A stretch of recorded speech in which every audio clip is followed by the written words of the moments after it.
Welcome in, everyone, once again to the Northeast Indiana Game Night previews for week number 13, the regional round. We got 4 teams remaining from the Summit Athletic Conference, 2 others from the area representing Class 4A and 1A. My name is Jeff Mahoney with SummitCitySports, and as always, we have Casey O'Boyle from Northeast Indiana Game Night.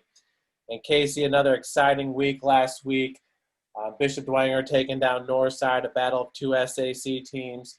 Hard-fought game between Homestead and Warsaw, taking on the triple option attack. Concordia blanking Norwell, so that tough defense continuing to play strong throughout the postseason. And another shootout at Lures Field.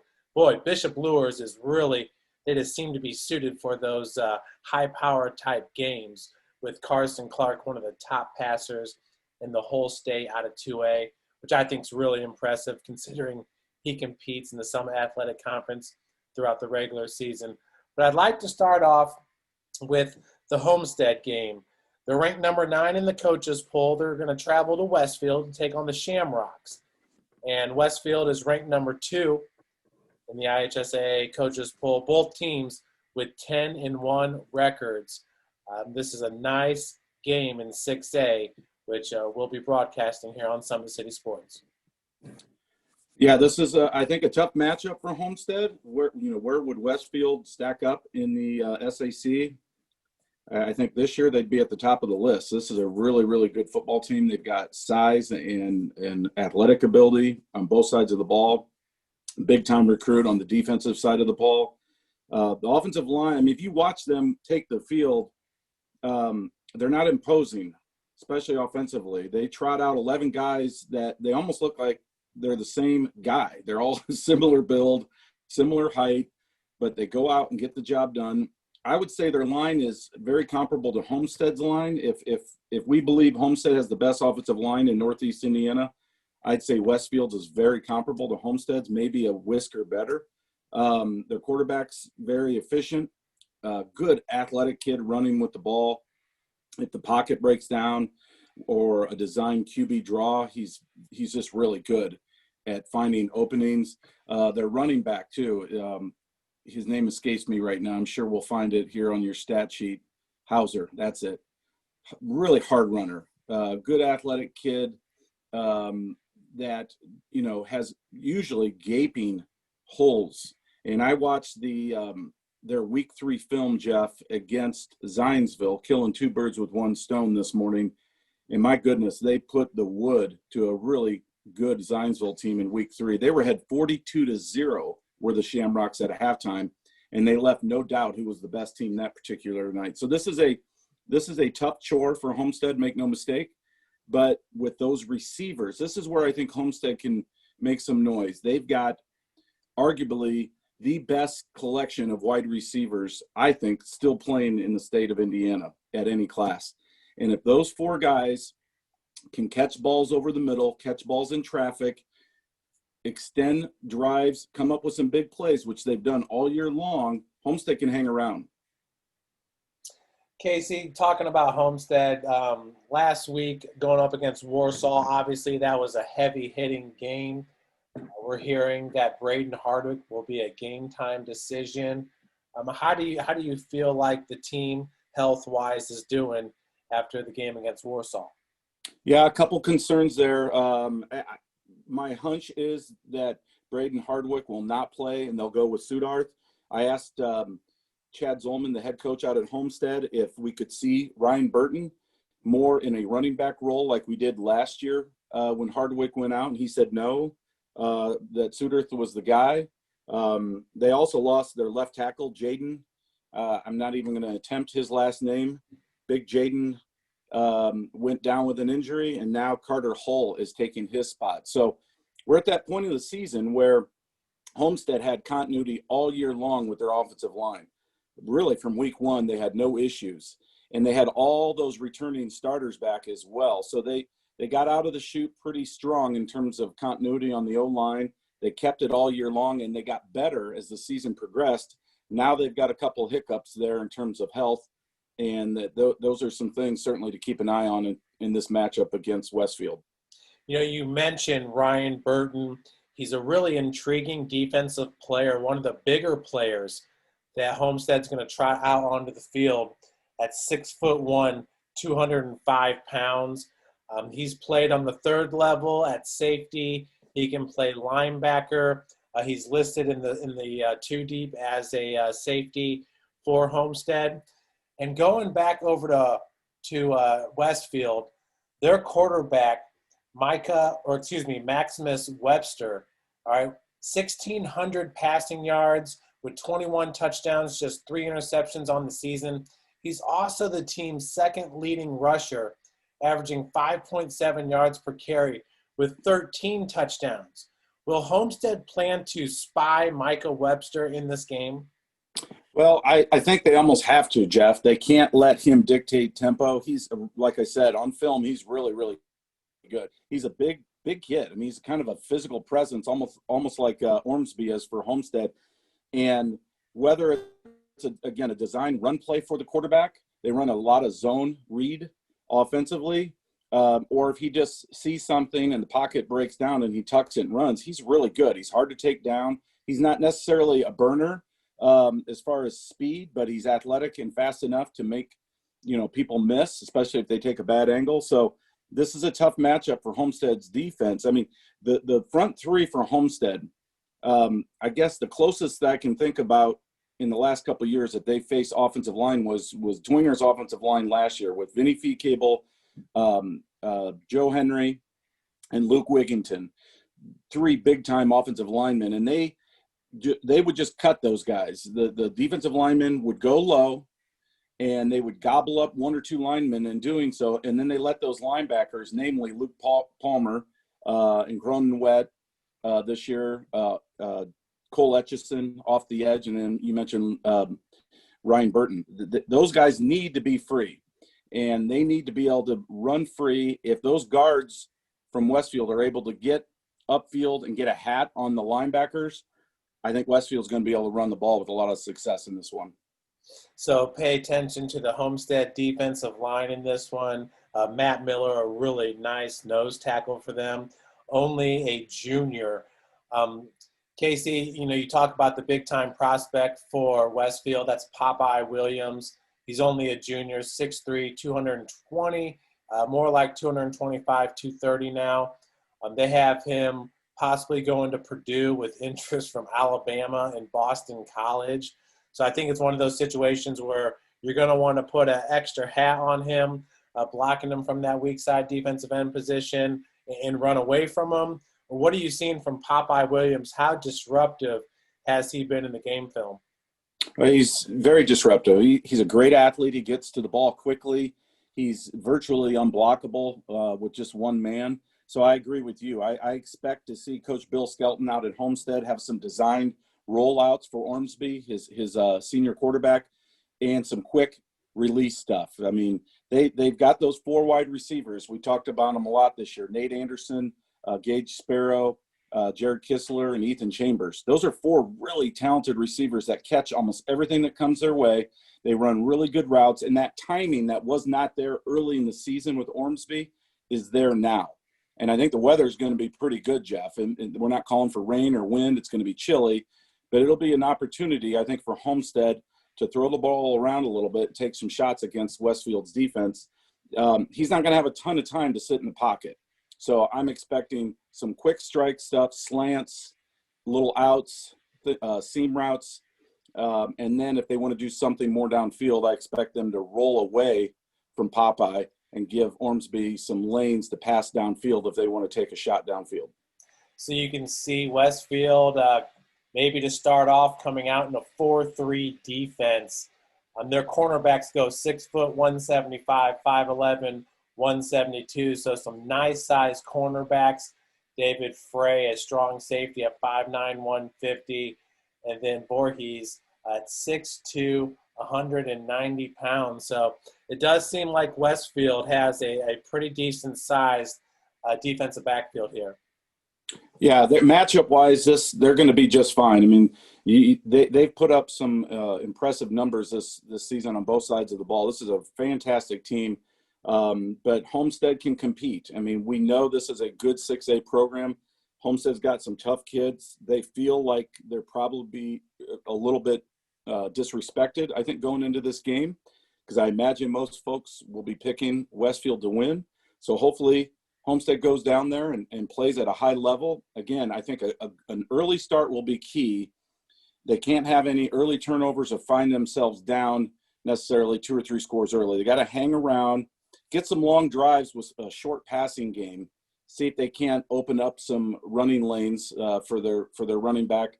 And then defensively, they've got to fly to the ball. They got to disrupt, and they have to somehow force Westfield to get behind the chains and see if they can't get a turnover or two to, change momentum. But Swami's got Westfield by a couple scores, but I'll be real curious to see what the score is midway through the second quarter. If Homestead's in this game, all of a sudden the collar starts to tighten on the favored team, and the Spartans could be in it till the very end. So Swami says Westfield by 14 points. What's the biggest factor that made you come to that conclusion? I mean, obviously this team's ranked number 2 in the state, and looking at Westfield, not too many losses, obviously just the one on the season where they dropped the first game of the year, 56-20 against Cathedral. But then from there on out, look at that, 3 straight shutouts. But once again, I don't think that Westfield's seen the type of passing team that Homestead will bring on Friday. Yeah, certainly not in terms of an entire receiving core. I mean, again, we mentioned those 4 names. Those kids are all very capable. Any one of those kids could have a 200-yard night, and that's what makes them so difficult to defend. And I think that's what gives Homestead a shot in this one, because in other matchups on the field, you almost have to give Westfield an advantage across the board. The one exception would be that receiving core, I think, for Homestead. And here taking a look at Evan Ormsby, still one of the top passers in the state, ranks in the top 10 with 2,415 yards under his belt this year. 36 touchdowns, 12 INTs. He's had 4 in the last 3 games. So obviously holding on to the ball and not turning it over for Homestead is going to be a priority in this one. Yeah, definitely. These kind of games you get this late in the season, it comes down to, the old cliches, turnovers, penalties, special teams, things of that nature. Homestead will match up well in pretty much every phase of the game, I think. But Westfield's a very, very good team. Make no mistake. If Homestead doesn't take care of the ball, if they have a careless turnover or 2 early, it could spiral the other direction quickly. Carter Dixon, a name to look out for. The junior punter averaged 39.9 punts or per punt this year, 3 inside the 20. They can also pooch punt it with the quarterback Ormsby. He's got 2 inside the 20. But Carter Dixon played a huge role for Homestead in that victory against Bishop Dwenger, bailing them out of trouble. Expect him to have another big game. I'm sure he's going to be a key for the Spartans as well. Yeah, he'll be a factor for sure. I think the return game as well for Homestead could factor in. So they're going to have to win special teams, because I think the player for player matchups don't favor them in this contest, in my opinion. So they're going to have to win special teams, get a break or 2, and I think throw the ball around a little bit more than they've done in the past. Well, it's going to be real interesting to see how Homestead kind of neutralizes Maximus Webster. Like you said, he goes 6'2", 200 pounds, actually 225 pounds. So he's a big-time runner, big-time passer for the Shamrocks. Are they going to keep a spy on him?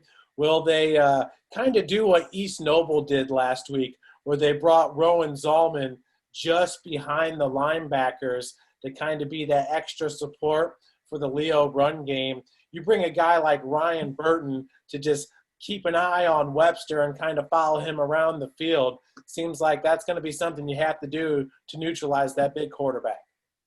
Yeah, I agree, Jeff. And you're going to have to do something, because if he's able to dictate tempo and have success both running and throwing, Westfield's going to put up more than enough points to run away with this. So you're going to have to take some chances, whether it's a spy or whether it's some some blitz packages off the edge that maybe haven't shown all year on film.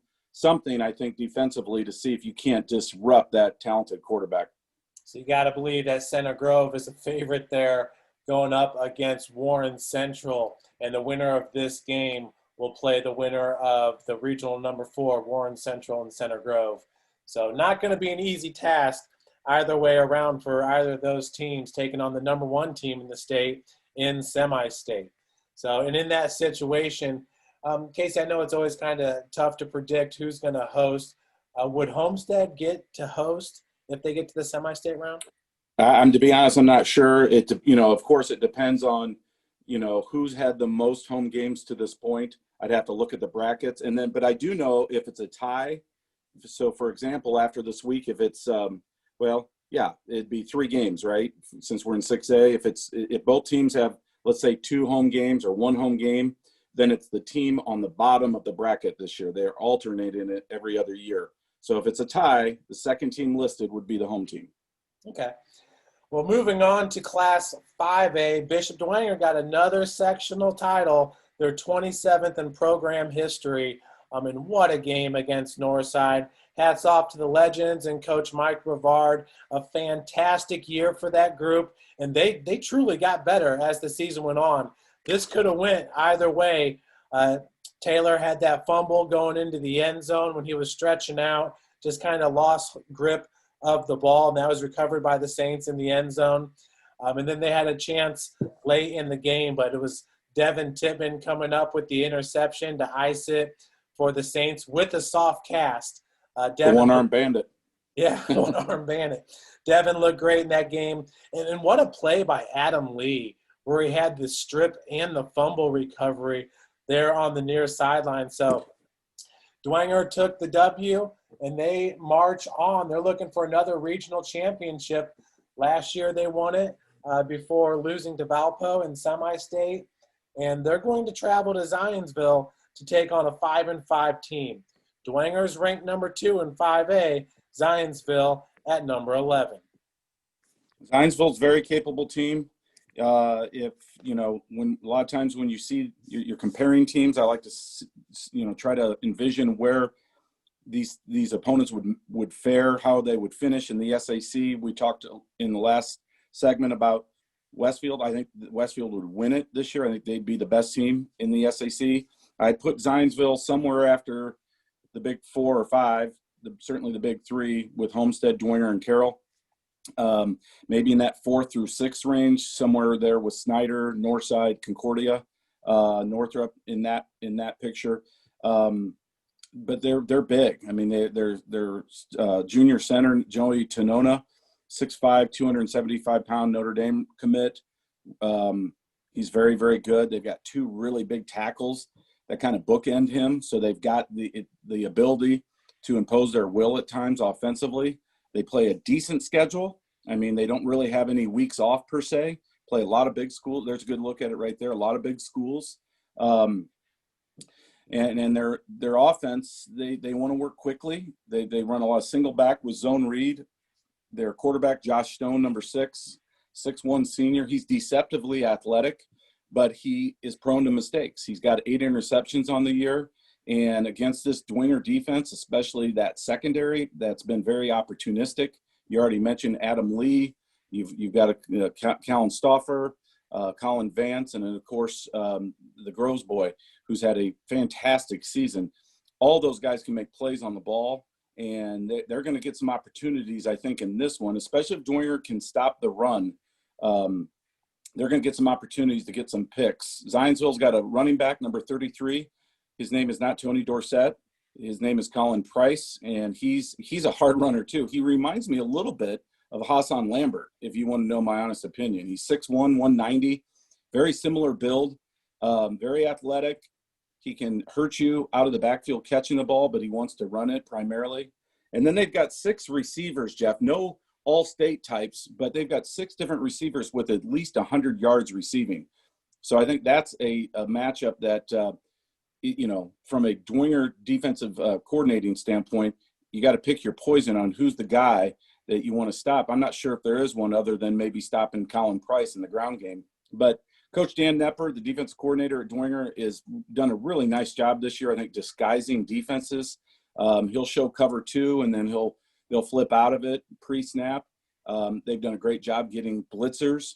John Michael Fabini, we've talked about his sack numbers all year long. So I think the Saints defensively should be in good shape, especially if they can get into some passing downs for Zionsville's offense. If Zionsville's able to get 5-6 yards a pop, especially early in the game with Colin Price, then they're going to be just fine. But if the Saints can force some 2nd and 10, 2nd and 9, 3rd and 8, that kind of thing, they're going to be primed to get some interceptions and really set their offense up nicely. On the other side of the ball, I think the Saints have some opportunities to throw the ball downfield. This could be a night where the offensive coordinator, Brody Dixon, opens things up. This kind of reminds me a little bit of the Carroll game, where everybody's talking about various matchups, and Dixon kind of, I think, caught everybody off guard by opening things up, throwing the ball more on first down, stretching the field, using their backs out of the backfield. I think all those things are available to the Saints in this one. And, I think if the Saints play it the way they're capable of, I think they win by 17 to 21 points. That being said, Swami's got Bishop Dwenger by 10. Maybe a late field goal by Joe Belanda seals it. Yeah, you look at Dwenger last year, they won that regional game 35-21 over Harrison out of West Lafayette. And, in the game there against Northside, you did not see Devin Tittman running the ball. We just stated he had a soft cast on his hand. Earlier this year, I got to see Northridge play, and their running back, big running back, had a soft cast, so he was running with a cast on. Is it KJ Tittman all the way here for the Saints at running back? Man, is he built for the postseason? This Saints team just seems like in the cold weather, they're just going to pound you and make you kind of submit in the second half. I think so, especially if they've got a lead, a cushion, and they're trying to salt the game away. I think we're looking at a heavy dose of KJ Tittman after the break. But, again, for my money, I'm taking some shots downfield. What I saw on film from Zionsville was a linebacking core that is tough and physical, but not necessarily fast. I think there's opportunities in the flat, whether it's with a running back or a tight end or any out routes, seam routes. And then I think you'll have an opportunity to go downfield too with Rocco Sioka or Henry O'Keefe or Sam Campbell. I think, again, you want to take care of the ball. You don't want to be greedy. But I think if Dwenger can come out and be a little bit less predictable offensively, they'll be in really good shape to score 2 or 3 times before halftime and then set the game up after the break with KJ Tittman, toting that ball between the tackles and see if the Saints can't salt it away with that ground game. But Vinny Feecable, my understanding, the big senior offensive lineman headed to IU, he's better. I talked to one of the offensive line coaches just a little while ago, and he said Vinny looked really good at practice last night. He's moving better. So I think that brace that he got for his high ankle sprain is really working well. I don't think we'll see him on defense unless they need him in a goal line situation, and that might even be in the second half to preserve a win or to keep the team from in the game. And then conversely, I also expect Devin Tittman to only play defense again this week, to your point, Jeff. Yeah, I thought Owen Levy did a great job there at nose tackle for the Saints. He's a big boy for Bishop Dwenger and their head coach, Jason Garrett. Going back to your point in the receiving game, Henry O'Keefe did a great job of getting behind the defense at Northside. He connected for a big gain of 45 yards. Him and Brendan Lytle also just missed on another big game. So he could have had 2 receptions of about 45 yards. And stretching the defense like that really opened it up for Lytle to run. And you can see here he averaged 7.5 yards per carry. And I honestly thought that was one of the biggest differences in that game was Brendan Lytle's ability to get out in space and break off a few chunks that got Bishop Dwenger into the red zone. Yeah, we've talked about that all year, haven't we, Jeff, about protecting him so he doesn't get hurt, but also utilizing his legs that I think are vastly underappreciated. He's a very good athlete. He's a 3-sport athlete. He's savvy. He's a winner.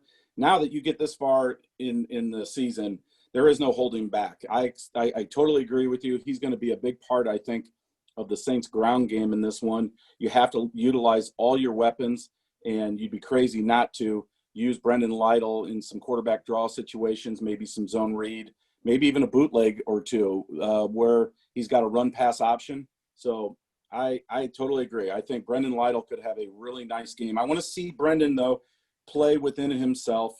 He's such a competitor. He wants to make that big play every time for his team. I want to see him play within himself. If the deep ball's not there, check it underneath or tuck it and run and live to play for another down. Try to cut back on some of those mistakes in the red zone. If he does that, if the Saints are cleaner in this contest, I think, like I said, I think they're at least 3 scores better, but certainly I think a 10-point win is within reach for the Saints. Yeah, Swami's got Dwenger by 10. And when we look at the bracket down there, Bishop Dwenger could come back to host. So they're at Zionsville. They'll take on the winner of Castle and Jeffersonville. So, well, I think they'd have Valpo next week. The Saints would if they won. Oh, okay. So I'm sorry. Yeah, we're going in semi-state. to the top. Yep. Okay, that's my fault there. So Valpo and Mishawaka. So yeah, absolutely another great rematch there. And let's go to the 5A top 10. Once again, you'll see Dwenger at number 2, and they've been hovering around number 2 all season long. Valpo's at number 3. Cathedral holding down the number 1 spot. Yeah, Cathedral, had they beaten Center Grove earlier in the year and they had a lead late in that contest, they'd be undefeated, and I think they would be a consensus number 1 regardless of class. They're playing at a really high level. I know the Saints would love to get an opportunity in 3 weeks to play the Irish in a state championship matchup. It would be a daunting task for certain, but what a fun opportunity that would be for Bishop Dwenger's fan base to see how they measure up against arguably the best team in the state. Well, and Jeff, if you're okay, I'd like to talk. I want to mention while we're talking about Bishop Dwenger. Last week we mentioned we talked about the young man who was in a dire situation, and sadly, Clayton Stewart, the freshman out at Bishop Dwenger, lost his life on Saturday, and so I just want to throw out condolences to his parents and his siblings and his other family members, all his friends, the entire Dwenger community. What a horrific situation. I coached him for 2 years at St. Charles as an assistant coach and got to know him last year and the year before. He was engaging. He had a great smile. He was coachable. He was tough. He was hardworking. He was dedicated. He was a good teammate. He was athletic. He was everything literally that you want in a kid from a coach's perspective. And he was a very, very talented freshman that was going to do great things on the gridiron, but God had a different plan, and it's heartbreaking. So I wanted to mention that before. I stumbled upon, I'm famous for my props. I stumbled upon this helmet, and it gets me a little emotional just thinking about it, because this was my older son's helmet, and anybody who's a parent knows how much you cherish your children. This actually had a crack in it. I didn't rip it off. It had a crack in it, so it didn't pass the code. But this is about 11, 12 years ago when Dalton, my oldest son, played football at St. Vincent's. And I used to coach at St. Vincent's when my kids were there. And then they went to St. Charles, and I had to go over to the Evil Empire. But this helmet made me think about just all those memories of CYO football and how special it is for that coach and father relationship with their sons or their daughters in sports. And again, gosh, Jeff, my heart just aches for that family. I've only had a handful of conversations with those folks, and it's just a very, very sad, tragic situation. So everybody, tell the people in your lives that you love them. Don't take anything for granted, and keep the Stewart family in your prayers. Absolutely, Casey. And, Bishop Dwenger is a private school. Often they've been, people have kind of pointed to, hey, Bishop Dwenger recruits, that's why they have so much success. And it's just not the case. The CYO football is really special. It's a great addition to, the Fort Wayne area. and it definitely fuels the Bishop Dwenger team. And looking here, the Saints will be looking for regional title number 23, which is the best in the SAC. So they did it last year. Saints looking for 4 consecutive regional championships when they travel to Zionsville. So absolutely. They might be the most in the state, too, the regionals. They might own that record. It's either them or Chittard, Cathedral, and maybe Carmel. They're in that conversation. And again, to your point, Jeff, hey, here's their 2 deep right here. I don't know if there's a kid on here that didn't play for a CYO program. I mean, Titman's, Fee Cables, Garrett's, Fabini's, Pisa, Ashton Scary from St. Charles, Brendan Lytle, St. Charles, Rocco Sioka, Henry O'Keefe. I mean, most of these kids I coached or coached against, and they're all. I don't know if there's a single one on their 2 deep that came from a public school. So say what you want. Bishop Dwenger's built a great program. They've done it the right way. Coach Garrett's done a really nice job. And again, just to put a bow on this segment, keep the entire community and that family in your thoughts and prayers in the days ahead. Yeah, and going back to your point, Chittard with 20 regional championships, Cathedral at 18.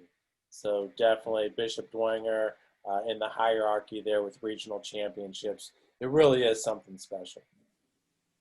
Moving on to Class 3A, the number 11 ranked Concordia Cadets taking on number 1 Bishop Chittard Concordia, 6-5, Chittard 10-1. And last year, Chittard won this game 56-28. I think Concordia's got a better defense this time around. Cam Johnson certainly established himself, but this is a daunting task for Coach Tim Manigal and Concordia. No doubt about it. This is my Concordia helmet. I still want Tim to get me. I like the new ones with the white helmet with the maroon trim. I think they're really classy. Tim did not have one for me. I'm going to hit him up. The Swami actually is heading out there today to drop off pizzas for the cadets for that impressive win last week over Norwell. And I'm going to ask him, hey, any helmet situation, maybe one surface, see if I can't get my collection upgraded here. But getting back to the game, talking to Tim Manigal, he said that the offensive line, especially the left side, is as good as there is in the state. Big and athletic, really talented. He said they're Dwenger-esque without the size across the board. And he thinks, he agrees this is a very, very daunting task. I'm sure he'd be much happier playing this game in the state finals instead of in the regional, because I think the way they looked last week, Jeff, this looks like a state caliber team, the way they performed against a very, very talented Norwell squad. So, what's it going to take? Well, for starters, great defense. And this is what Concordia has. They've got great defense. They've got the players on that side of the ball to maybe get Chittard off the field quicker than most 3A opponents have been able to do. And then you've got to have long drives and no mistakes. I mean, we've talked about it, continually this season about Concordia's offense being so unpredictable, ineffective at times. The last few weeks, though, they found a little continuity. They're getting some space for Amir Drew running the ball. Brandon Davis is an athletic senior leader at quarterback who can be a game changer. And they've got the weapons offensively to take some shots, but they've got to get some long drives. And and they got to keep Chittard's offense off the field. They're very fast on both sides of the ball, are the Trojans. And their quarterback, I think his name's St. John, is really, really talented, throws a really good ball. They run, spread formation with a tight end, and they'll do, a zone read. They'll do quick hitters to their receivers. They'll utilize their tight end in their passing game. And this is another team that would fare well in the SAC. We're talking about, where would they be? I would say they'd probably be in the top 2 or 3 in the SAC, right up there with Homestead and Dwenger for certain. So can Concordia win this game? Without question. But I think they're going to need a couple breaks. I think they're going to need some long drives, and they have to play clean football. No penalties, no turnovers, and finish some drives and find themselves maybe in it in the second half And then who knows, maybe then the collar tightens for Chittard playing this game at home if all of a sudden they find themselves in a dogfight against a team that they beat by 4 touchdowns last year. Chittard, their only loss coming to Cathedral, 39-20. Their schedule not as tough as what you'd see from some of the schools in the Indianapolis area. But Casey, going back to Bishop Luers, Cam Johnson, we've been talking about him all season long. 2 catches, 105 yards, 2 touchdowns against Norwell. Do you think he can be that game breaker against Chittard? Well, he certainly can. He's got the ability. He's not listed as a starter on offense, but he plays a lot there. Here's if Concordia cannot run the ball, because that front from Chittard is really, really good. If Amir Drew is not able to do anything running the ball, and they're finding themselves in 2nd and 10s, 2nd and 11, that kind of thing, I would not be surprised at all, and I have no information on this, but I would not be shocked at all if they just said, and maybe they've even worked on it this week, we're going 5 wide. We've got 4 really good receivers. Now with Cam Johnson, we've got 5. Amir, we're going to take you out of the lineup, and we're going to bring you back in when we can put this thing away, but we're going to go 5 wide, get the ball out quickly, get it to our playmakers in space, because they've got some good ones. I mean, Speckard and Tyler Grossman. I mean, Tyler Grossman seems like he's been playing there forever. You've got Jace Parnan, another really good junior receiver, and then Scotty Van Landingham, who we've mentioned a couple times this year on the show. So they've got the parts there in the passing game. I have no knowledge of something like that being in the works, but Chittard is so fast and so good up front that they may have trouble running the ball with any kind of success. And I'm not saying you completely scrap your game plan, but what I am saying is that may be part of their game plan, a quick plan B option. So we'll see. If Amir Drew can run the ball, all the greater. Concordia is going to be in this game till the end.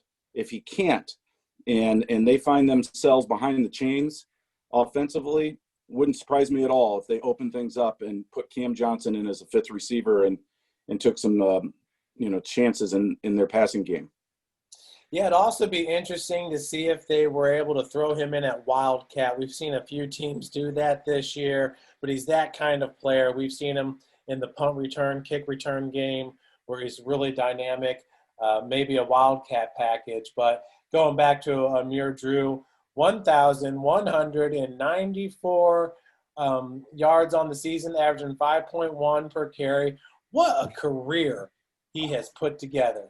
And I'll go to his junior year where he had 1,371, his sophomore year where he ran for 1,009, and then his freshman year, not too many totes, just 42 yards. But what a career for Amir Drew. You would just love to see him wrap it up in such great fashion against Bishop Chittard. Yeah, he's had a fantastic career. How many kids can say they ran for over 1,000 yards 3 straight years in high school? Not many. And especially in a tough conference like the SAC. So he's done a great job. I'd love to see him have some success in this one. And he very well may be the X factor. And if he can run 3, 4, 5 yards a pop and keep the clock moving and the chains moving, and that prolific offense from Chittard on the sideline, Concordia can hang around. We know their defense can keep them in games. They've done it all year long. The offense just has to do their part. No turnovers, very few penalties, maybe take some shots downfield when they're there, but it's an intriguing matchup, and there's a lot of motivation after you lose by 28 points in the previous season. But, we'd be kidding ourselves if we didn't say that Chittard is a heavy favorite in this one. Yeah, and Brandon Davis, 1,377 yards passing, 10 touchdowns, 8 INTs. Coming off arguably one of his best games of the year, a 121.5 QB rating against Norwell. You kind of feel like he's going to be the determining factor as the quarterback usually is in these types of games. Yeah, and he's a seasoned guy too. That's basically a 3-year starter, just like Amir Drew, his backfield mate. He's a confident kid. He's athletic. He throws a good ball. There's no reason he can't have a big game in this one, and he's got the weapons around him to do it. So Is it a daunting task, to use your words? Absolutely. But it's not insurmountable. It's not impossible. Concordia can go down there and shock the state and pull off an upset in this one, but they've got to play clean football, and they got to believe in themselves, and they got to ride that defense, hope that the defense can take some chances, force a turnover or two, and then just see where they're at in the fourth quarter. So we talked about Chittard, 20 regional championships heading into the matchup. And if we go to Fort Wayne, Concordia. And 14 state championships for Chittard, which is that's unbelievable. Absolutely. Concordia looking for their first regional title since that magical season of 2016. Well, heading over to the Swami's pick, he's got Chittard by 22. Last year they won it by 28. So you're saying Concordia is getting closer, but still not enough firepower in this game. Yeah, it's Chittard is just really, really good. You mentioned their lone loss to Cathedral. This isn't the Chittard team that just exclusively ran the ball play after play after play like they used to under their former coach. They opened it up much more. Like I mentioned, they do have a spread formation now, single back. They want to run it predominantly, but they will throw it. I think their quarterback might have had 4 touchdowns, I think, in their win last week. So this is a different Chittard team, and probably the fastest team on both sides of the ball that Concordia has seen all year.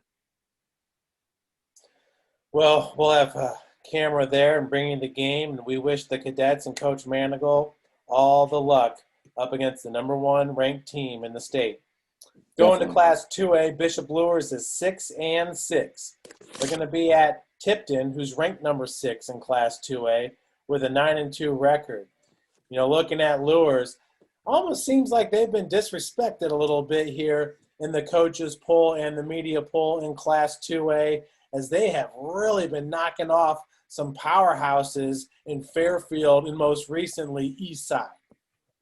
Yeah, 2 nice wins. Again, I think going into last week's game with Eastside, I think all-time Bishop Luers was 36-2 against schools from the NECC. So, if you just look at history, the Knights should have been favorites. I really felt that if Eastside won the game last week, that it would be a mild upset. That's what I wrote, and it proved to be a great game. There were a couple tough calls that I think went against Eastside. Maybe a bounce or two, or a call or two, or a catch or two, that if they don't go Luers' way, Eastside very well may have come up with that game. What an onside kick, though, executed by Eastside. Wow, that was impressive at the end of the game to give their team one last chance to try to tie it in regulation. But, Luers is going to score points. Their offense is really clicking. Carson Clark's just having a tremendous second half of the season, leading Class 2A in passing for the last several weeks and just seemingly getting better every week. All those weapons around him are getting more comfortable in their routes. Not having Sir Hale, I think, hurts them on both sides of the ball and in the return game, but getting Ramon Anderson back certainly helps Bishop Luers. So the timing there was good. But the defense is still giving up big chunks, big chunk plays, and too many yards. I mean, I think over 400 rushing yards last week. Laban Davis had himself a day. And Tipton is very, very similar, I think, to Eastside in terms of their physicality, in terms of their personnel. And they've got a quarterback that I think is a better passer than Laban Davis. He's not the runner that Davis was from Eastside, but he's very, very capable. His name's Sam Edwards, number 2. And it's a gentleman for the Knights fans to keep an eye on. He's a senior. Last week's game, I watched that film this morning. He was 17 for 18 early in the fourth quarter. And I think he had one more pass for an incompletion, and then they just ran the ball the rest of the way. He's completing 68% on the year, almost 1,900 yards, 20 TDs, and only 2 picks, Jeff. And both those interceptions, think of this, were week 1. Wow. Back in August. So he hasn't thrown an interception since the opening game of the season. He's a leader. He's a deceptively good runner and elusive, but he throws a really good ball. So against that defense, I think they're going to have some opportunities for sure. They're number 12, their sophomore running back, Eli Carter, almost 1,000 yards, 7.1 yards per carry. He's not real big, but he's kind of a little bit of a scat back, and he runs really hard. Will Sayers, no relation to Gale Sayers, is kind of their goal line guy. I think his number's, there he is, 24. He's a little bigger kid and runs hard. And then they've got 3 receivers, Drew Pierce, number 3, Nate Powell, number 11, and Brendan Gutierrez, number 14. I think all 3 of those guys could have big games against a Bishop Luers offense that has been suspect this season. Excuse me, a Bishop Luers defense that has been suspect this season. Yeah, looking at their defense, Krishan Menson, he's a guy that kind of got healthy towards the end of the year. How big of a factor do you think he plays in this game, manning up that defensive backfield? Well, he's going to need a big game. They'll spread you out. They'll have, sometimes 4 wide receivers with a, kind of a pistol look. They do a lot of zone read with that sophomore running back, but they've got really good timing with their receivers. Sam Edwards, again, the quarterback, very efficient, knows where he wants to go with the ball. And all those receivers that I mentioned a moment ago, 6'1" is Pierce. He leads them with 568 receiving yards. Nate Powell is 6'3". He's a junior. He's long and rangy. He reminds me a little bit of Ryland Crawford out at Leo. And then Gutierrez is 6'1". He's got 313 yards on just 16 grabs, but I think he's only played in a handful of games, maybe 6 or 7 games. So they've got the parts. They've got a couple other young guys. I think they've got a freshman that's like 6'5" or 6'6", that they attach him a lot as a tight end, but I think they threw to him once last week in their win over Lapel. And something to keep in mind here, Jeff, they beat Lapel 28-20 last week, did Bishop Luers, and it was 28-14 fairly late. They were in control for the most part the entire night, and Lapel's quarterback was ranked and still is number 2 in the state behind Carson Clark. So they just saw a team that wants to pass at a fairly high rate, but also had the personnel to run the ball and found a way to come up with a hard-fought win. Lapel, I think, had 2 or 3 losses, was a pretty formidable opponent. And so this is a great matchup. I think Luers gets a slight edge, but this could go either way. Another great game that I'm looking forward to, tuning into. Brody Glenn certainly seems like he's one of the top receivers in Class 2A, rattling off 7 touchdowns in the last 2 games. And those are against 2 highly ranked teams in Eastside and Fairfield. Yeah, I think both Clark and Glenn, with their postseason performances, have kind of solidified, in my opinion, all-state status. We'll see. I know there's some other great players still out there, but both those kids are going to be in line to have all-state recognition. And again, they're both juniors, so they're going to come back next year with a lot of fanfare. This team's really young.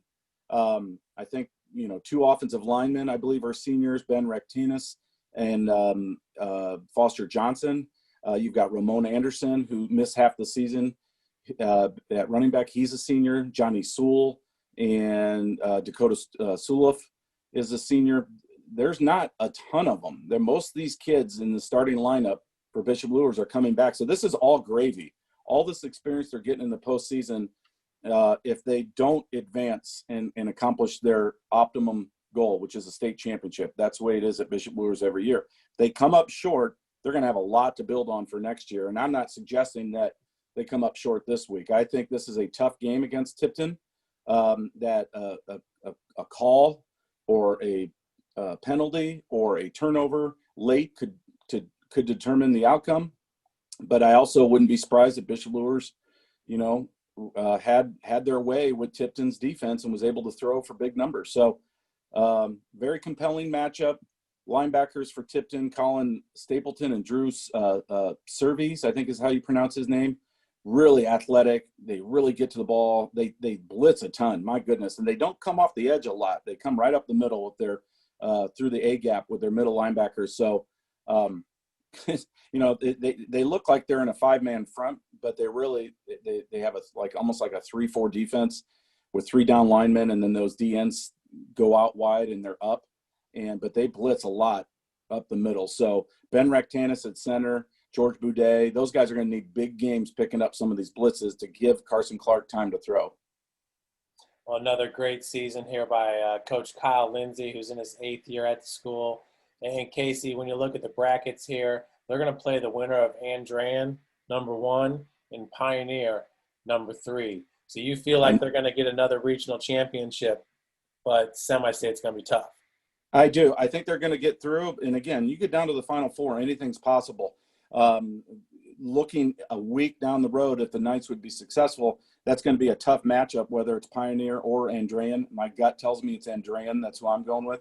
But a lot of it will depend on the weather. If we happen to get lucky and it's high 40s, low 50s, and no wind, no rain, and it plays into what Bishop Luers wants to do in terms of passing the ball, they're going to be just fine in the semi-state. And, of course, state finals, barring any crazy scheduling snafus with Lucas Oil Stadium, should be played in the friendly confines down in Indianapolis. So Luers has got things lining up for him beautifully. They've got to find a way to get by Tipton. The Blue Devils are a really talented, dangerous team at 9-2, and I expect another great finish.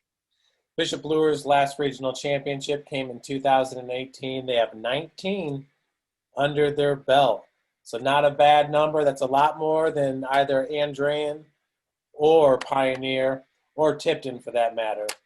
So, Casey, let's move on to Class 1A. The number 1 ranked team in the state, South Adams, is traveling to number 3, Southwood. 11-0 versus 12-0. James Arnold has been one of the top quarterbacks in the state. This should be a great matchup, especially for a Southwood team that almost had to bow out of the tournament. Remarkable, isn't it? We talked about that at the start of the tournament. It looked like the Southwood Knights were going to have their season cut short before the playoffs even started because of COVID contact tracing. And I don't know what happened down there, but some people made some different decisions and gave them a chance to keep playing. Great story for Southwood. They were down last week consistently against Adams Central. It seemed like a touchdown the entire way. And then somewhere, I didn't see any film on it, but in the fourth quarter, Southwood took control. 2 late touchdowns. They win the game by 14 points. Hats off to Southwood, but I really like this team. I think Southwood is on a mission. We've been waiting for this senior class to be, I guess, have the coronation, and we're getting so close. I think the top-ranked team in 1A, as far as Sagarin or one of the top-ranked teams, Indy Lutheran might have lost, or somebody, one of those top teams. There it is, right there. They lost. So that was kind of the one, I think, roadblock on the other side that I think most people are wondering if South Adams could get past them. This is going to be a tough opponent for sure, but I think right now, again, with weather not being a huge factor in that passing game with James Arnold, you got Drew Stutzman, you've got Nick Miller. They've got plenty of parts to do damage in the aerial game. And talking to Grant Mosier earlier today, he said Southwood is by far the fastest team they've seen all year. They've got great speed, do the Knights, but I don't think they play the schedule that South Adams does, and I don't think they've seen anything close to a passing game that South Adams throws out for a 1A school. So this is going to be, I think, a game for South Adams to get out early, take some shots, maybe have a trick play or two up their sleeve and see if they can't get up by a couple scores, and then turn the game over to Christian Somerset, their talented senior running back, in the second half. So could Southwood win? Of course, they're undefeated. But for my money, I think the Starfires are at least 2 touchdown favorite. James Arnold currently ranking number 3 in the state, 2,727 yards. This is a team that averages 48 points per game, only giving up 6. This seems like they're destined for big things this year. Yeah, it sure does.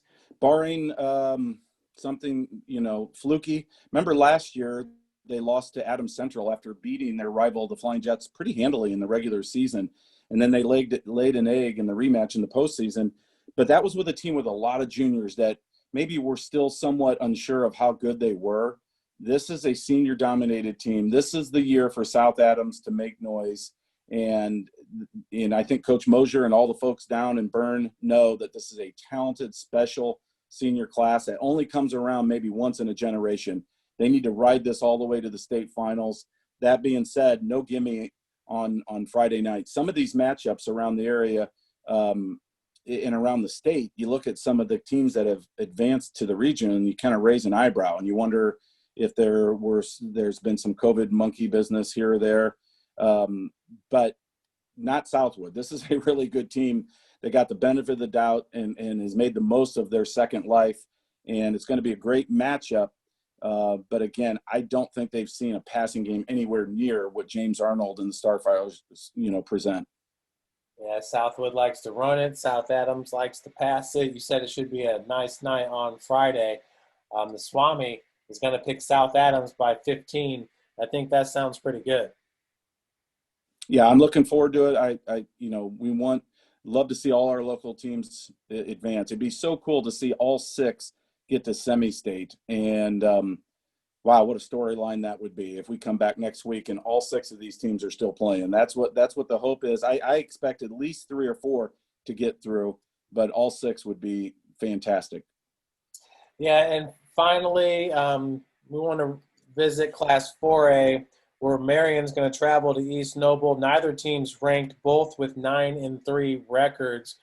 When you look at what East Noble was able to do last week against a Leo team that knocked off Northwood and Northridge, ever since they got Rowan Zalman back, settled in with Cole Schupac at quarterback, Justin Marcellus. Also, they can put him at Wildcat. Coach Amstutz is doing a lot of different things there at East Noble. They're so much fun to watch, and you got to believe that the Knights are going to win another regional championship. They should be a favorite, I think, in this one for sure. Things are really lining up nicely for them. I don't think Marion is necessarily intimidating opponent coming into regionals. To lose to a team 24-0 like they did to Leo early in the year and then come back and put a goose egg up against the Lions and win 10-0, I think speaks to how much this team's improved on both sides of the ball. So I fully expect East Noble to be victorious. They're playing at home. They seem to be really comfortable and confident now with the switch that they made with Cole Schupac at quarterback. Justin Marcellus, I think, will be a key factor in this game running the ball. And then that defense, my goodness, they're flying to the ball and doing a lot of really good things. Coach Luke Amstutz this morning told me they've got to stop Khaled Stamps, who's the running back and the big threat from Marion. If they contain him, he likes their chances. He feels like as long as they don't turn the ball over and they get to the ball on defense, they're going to be able to force some mistakes. And he likes where this team's lining up right now. So another unbelievable coaching job by Luke Amstutz. I feel like we say it every year. Quietly, they were 3-3, remember, and it felt like everybody was doubting them, like, oh, okay, no Bailey Parker at quarterback. Their run was over, and here they are in the regional as a favorite, and I think in a really good spot to win another regional championship, which would be their 4th, and then play in the semi-state. And then from there, who knows what can happen. And they're going to be in the conversation in that game as well. So I like what they're doing. All these kids that played last year in the state finals they expect this. You can never put a premium on that, Jeff, that the experience that you get playing playoff football as a sophomore or junior and then coming back the year later. And that's what this team's doing right now. So again, it's not a gimme by any means. I think Marion does present some challenges. I think they're better on defense than people give them credit. They're athletic, but I do expect East Noble to do enough offensively and mostly on the ground to win this game somewhere in that 8, 9, 10 points. Were you surprised with the outcome last week, reversing it? This time they shut out Leo 10-0. You see Cole Schupac 5 of 10 here. No passing touchdowns, but did not turn the ball over. And really, it's all about this running attack here with Schupac, Marcellus, and Mosley. Rowan Zalman just one reception for 25 yards, but obviously he's a huge, huge difference maker on the defensive side. Casey, when you look at it, East Noble, if they win, they take on the winner of Hobart and Logansport. They could easily end up back in the state championship game. No doubt. And again, at 3-3, who would have thunk it, right? Hobart is good, but it's not a great Brickies team. Logansport, I think, is 6-6. Just a moment ago, I talked about some of the teams around the state that you raise an eyebrow saying, how is this team in a regional? Logansport kind of fits that bill. So, yeah, if you look at what East Noble had to do in the postseason, I mean, you have it up right there. A DeKalb team that was as improved as any. Columbia City, very, very dangerous offense. And then Leo last week to blank them on their home field. Really nice run for East Noble. We talked a lot about that week 4 matchup, right? There it is, Jeff. And I said at the time, and I know you echoed it, these are the kind of decisions that schools and programs are making that are going to pay dividends. And playing a top-flight team like Penn, and granted, it's a down Penn team, but it's still Penn High School. It's a 6A superpower. To welcome them to Kendallville and say, yeah, we got a week off, but you know what? We got to play a football game. We want to get better. I'm telling you right now, even though they lost that game, that told all those kids, we can play with anybody. Doesn't matter the size of the school, the size of the players, the opponents.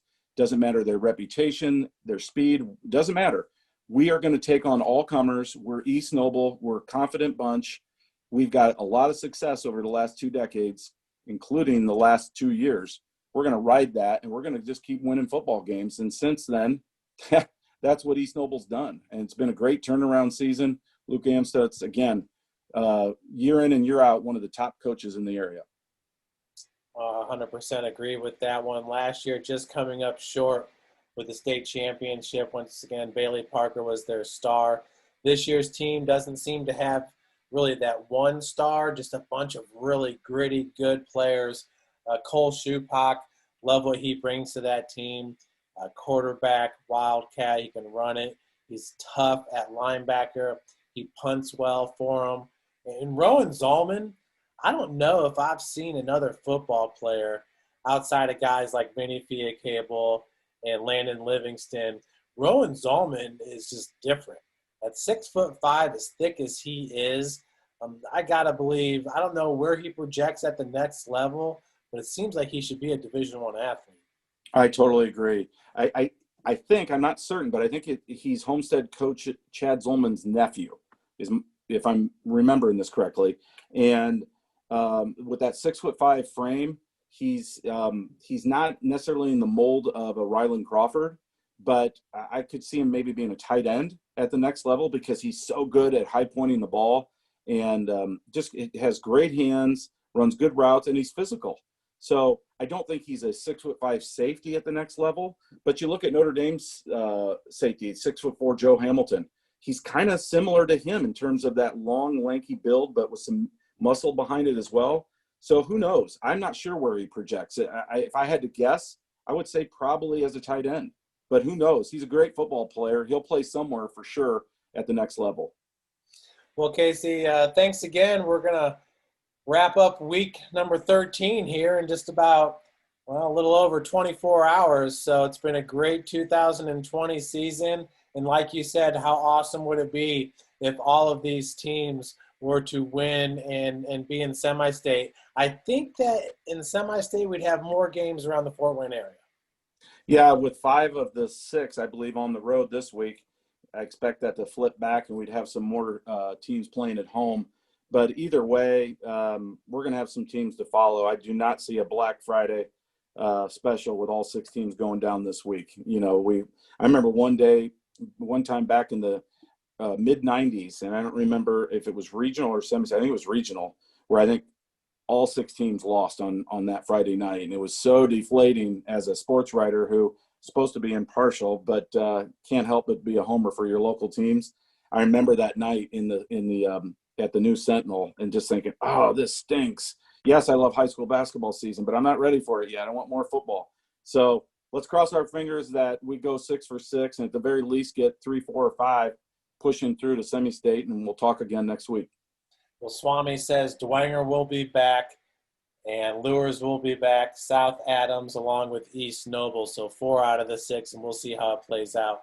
Well, Casey, once again, thank you for all the knowledge that you bring to this show. Obviously, you and the sideline Swami have been doing a great job all season long. And enjoy your football on Friday. I will. Thanks, Jeff. All right, well, thank you, guys. And once again, Summit City Sports will have Homestead at Westfield.